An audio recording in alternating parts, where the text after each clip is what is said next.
GetEquity app. The pros, the cons. GetEquity is a platform that allows users to invest in early-stage startups, offering access to high growth potential.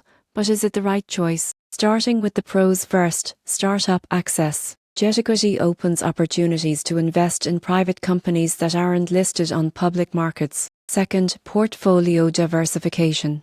Users can spread investments across multiple startups, which reduces risk compared to backing a single venture. Third, educational resources. The app provides insights and guidance on startup investing, helping users understand risks and potential rewards. Now, the cons. One drawback is high risk. Early-stage startups have a high failure rate, which could lead to total loss of capital. Another limitation is liquidity.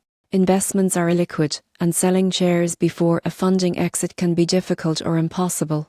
The surprising truth? GetEquity can be exciting for high-risk, high-reward investors, but it's not suitable for those seeking stable, predictable returns. In conclusion, the pros: access to startups, portfolio diversification, and educational resources make GetEquity attractive for adventurous investors. The cons: high risk and low liquidity require careful consideration.